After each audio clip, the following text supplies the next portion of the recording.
بسم اللہ الرحمن الرحیم۔ میرا نام ماجد سعید ہے۔ آج کا جو میرا ٹاپک ہے وہ ہے تنقید۔ خدا را اپنے خوفوں کو اپنے خوابوں کی تکمیل میں دیوار نہ بننے دے۔ تنقید ایک عام چلن ہے، جس کو دیکھو وہ مسئلہ بنا تنقید سے اصلاح کا آغاز کرتا ہے۔ تنقید ایک اچھی چیز ہے، ٹھیک ہے، لیکن تنقید کرنا بہت آسان ہے، تنقید سننا برداشت کرنا بہت مشکل ہے۔ تنقید کو برداشت کرنے کا ایک آسان طریقہ یہ ہے کہ جہاں پر تنقید ہو رہی ہو وہاں پر آپ جو ہے وہاں سے اٹھ جائیں، یا تو پھر موضوع کو چینج کرنے کی کوشش کریں۔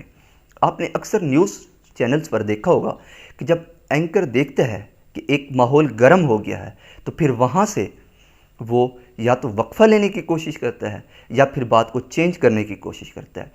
تو ماہرین نفسیات، ڈاکٹر اور دانشور بھی یہی کہتے ہیں کہ ماحول کے اعتبار سے اگر آپ سنبھال سکتے ہیں تو آپ برداشت کر سکتے ہیں۔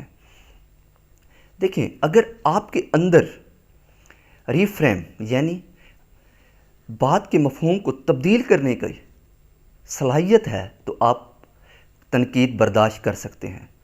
ریفریمنگ ایک نفسیات کی اصلاح ہے جو کمیونیکیشنز میں استعمال کی جاتی ہے۔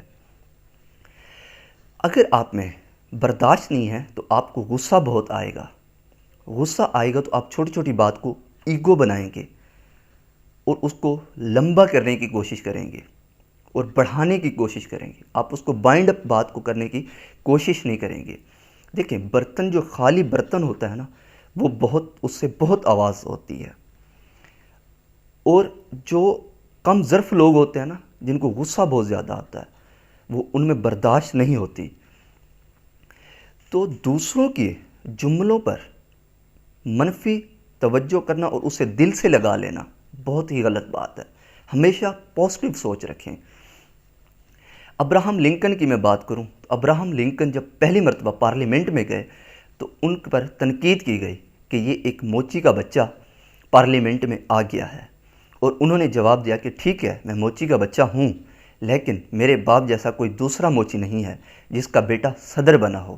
اگر آپ پازیٹیو سوچ رکھتے ہیں تو نیگیٹو سے نیگیٹو چیز کو بھی آپ پازیٹیو کی طرف مائل کرنے کی کوشش کریں گے اور سوچنے کی کوشش کریں گے، نیگیٹو نہیں سوچیں گے۔ اگر میں بات کروں، حضور اکرم صلی اللہ علیہ وآلہ وسلم کو طائف میں پتھر مارے گئے، لیکن جب آپ واپسی پر ایک باغ میں رکے تو وہاں پر حضرت جبرائیل علیہ السلام حاضر ہوئے۔ آپ نے کہا کہ اگر آپ کہیں تو میں ان کو غرق کر دوں۔ آپ نے کہا کہ نہیں، یہ مجھے نہیں جانتے کہ میں کون ہوں۔ اگر مجھے امید ہے کہ یہ نہیں تو ان کی نسل جو ہے وہ ایمان ضرور لے آئے گی۔ آپ کو پتہ تھا کہ یہ نا علم لوگ ہیں اور آپ نے انہیں معاف کر دیا۔ اگر آپ میں نا علمی ہے تو پھر آپ جو ہے معاف نہیں کرتے لوگوں کو، آپ لڑنے کی کوشش کرتے ہیں۔ جو آپ اپنے اندر سے ظاہر کر رہے ہوتے ہیں، ایک اچھی عظمت، اپنی عظمت جو ظاہر کر رہے ہوتے ہیں، وہ معافی سے ثابت کر رہے ہوتے ہیں۔ دوسروں کی بات کو، دوسروں کی گفتگو کو آپ تنقید کے روپ میں لے لیتے ہیں۔ اگر آپ یاد رہے کہ وہ جو تنقید ہوتی ہے وہ اپنی رائے دے رہا ہوتا ہے، حقیقت نہیں ہوتی۔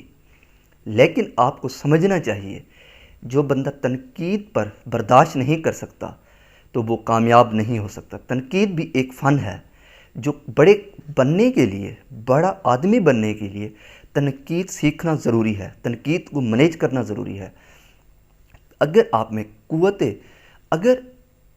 میں قوت برداشت کم ہے تو آپ بڑے نہیں بن سکتے۔ قوت برداشت کی سطح کو آپ نے ایک بڑے پیمانے پر لے کر جانا ہوگا۔ اگر آپ کوئی کام 5 سال سے کر رہے ہیں اور وہ ابھی بھی آپ کا اس کام سے آپ پریشان ہیں تو پھر آپ جو ہے اپنی تنقید کو تربیت نہیں دے سکے، منظم نہیں کر سکے اپنی تنقید کو۔ اگر آپ نے بڑا بننا ہے تو آپ نے اپنی تنقید کو، قوت برداشت کو اور حوصلے کو بڑھانا ہوگا۔ سقراط کو ایک شخص نے گالی دی اور ان سے پوچھا گیا کہ آپ کو غصہ نہیں آتا، اور آپ نے فرمایا کہ یہ جو سمجھ رہا ہے میں وہ نہیں ہوں۔ آپ کی لائف میں بہت سارے ایسے لوگ آئیں گے جو پھول کی طرح بھی ہوں گے، کانٹوں کی طرح بھی ہوں گے، اور اچھے بھی ہوں گے، برے بھی ہوں گے۔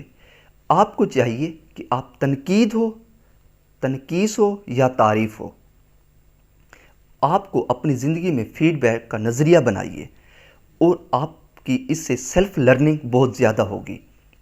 اگر آپ دیکھنا چاہتے ہیں کہ مجھ میں خوبیاں کتنی ہیں اور خامیاں کتنی ہیں، اور آپ دوسروں سے سنیں کہ آپ میں کیا خوبی ہے، تو پھر اس خوبی کو دور کرنے کی کوشش کریں اور خامیوں کو بڑھانے کی کوشش کریں، اور آپ جو ہے زیادہ سے زیادہ بہتری کی طرف جائیں گے۔ تنقید برداشت کرنا ایک بہت بڑا کام ہے۔ اگر آپ تنقید برداشت کر سکتے ہیں تو آپ کو ایک بہت بڑی منزل کی طرف لے کے جا سکتی ہے۔ قوت برداشت ہونا بہت ضروری ہے اگر آپ نے زندگی میں کامیاب ہونا ہے تو۔ آپ چھوٹی چھوٹی بات کو ایگو نہ بنا لیں۔ ایک گالی پر قتل کرنا یہ حقیقتاً خود شناسی نہیں ہے۔